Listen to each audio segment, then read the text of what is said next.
I'm Chef Susan O'Dell. Welcome to the Foodell Kitchen. We've made pizza dough in a separate video, and you should watch that if you want to make any kind of a bread that uses yeast as the leavener, makes it rise. We're going to make soda bread now, and this uses bicarbonate of soda or baking soda and baking powder to make the bread rise. So if you don't have any yeast around the house, this is a really good alternative. Tastes really good too. Let's have a look at our ingredients. I've got flour and a little bit of salt that's already mixed in. As I said, we're using bicarbonate of soda or baking soda. This needs an acid to make it rise. It creates carbon dioxide when it mixes with an acid. So for our acid, we're using buttermilk. If you don't happen to have buttermilk in your refrigerator, you can use 1 cup of milk plus 1 tablespoon of white vinegar, and that will create your buttermilk for you. For every cup, you need a tablespoon. We've also got baking powder. Baking powder includes baking soda in it. It's also got an acid, so you don't need an acid to make it react. And then it's got a thickener, so we're going to use a little bit of that also. I've got butter to make my bread taste good. I've got sugar to make it a little bit sweet. And these are sort of optional ingredients. I've got some caraway seeds and these are dried cranberries. You can use raisins also. This just makes it more of a sweet bread and truly delicious. Let's see how this all goes together. To make the bread, you first want to whisk all of your dry ingredients together. I've got flour, salt, this is my sugar, my baking powder, and my baking soda. You really want to make sure you add baking powder and baking soda before you add anything wet, because it will start to react as soon as it hits something wet, especially the buttermilk. So that'll make it start to rise, and you want to get it in the oven as quickly as possible after you've added the wet ingredients to your dry. My butter is at room temperature, but I've cut it up pretty small, and I'm going to knead it into my flour using my hands. These seem to work best. You could also use a pastry cutter if you prefer. I want to protect the butter with the flour, so I'm squeezing it in my hands so that all the butter little bits are coated well with the flour and the other dry ingredients. Just keep working it until the butter is spread evenly throughout the flour. You want the butter to be in tiny little crumbles. Sometimes the recipe describes this as looking like coarse meal. So my butter is well incorporated. I can feel a few little bitty chunks, but you can see how the flour has kind of changed texture to make it look like that coarse meal that sometimes the recipes call for. I'm going to just stir in my flavorings, my dried cranberries and my caraway seeds. These have such a unique flavor. I really love them in this bread. So I've got my buttermilk, and I also have an egg, and I'm going to whisk those together before I add them to the dry ingredients.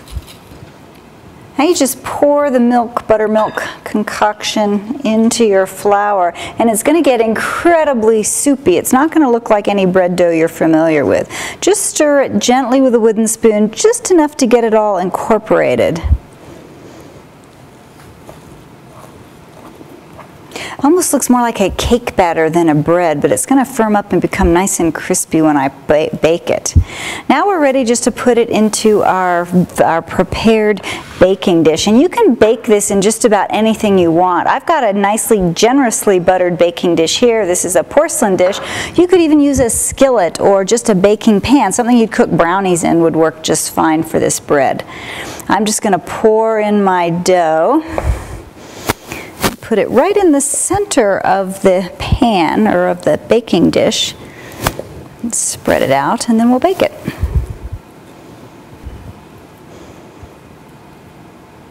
That's all you need to do to prepare the soda bread. Now we just need to bake it. One more thing though, there's an old wives' tale in Ireland about letting the devil out of the bread, which means you cut an X on the top of it before you bake it. What it really does is it allows the bread to bake more evenly, because it's going to be a nice big mound. So we want to make sure that the heat gets all the way down in the center. Let's have a look when it's done.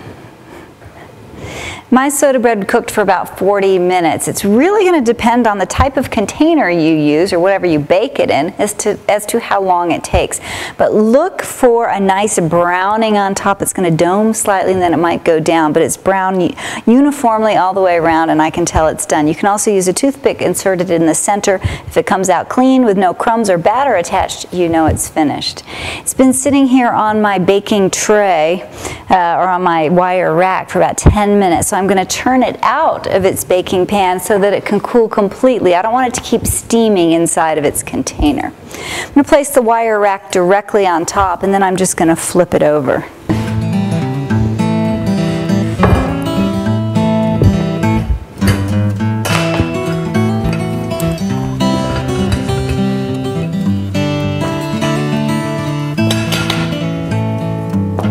the magic words.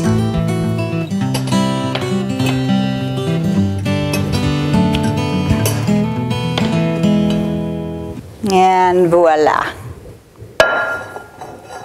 Once your soda bread cools completely, just cut it into slices like a cake and serve it with some good salty butter.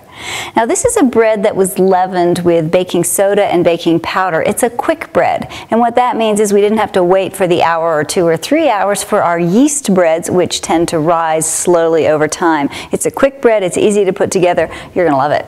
Bon appetit.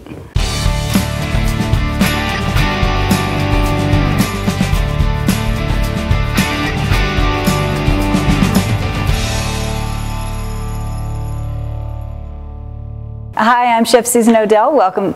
I don't like hi. I don't say hi.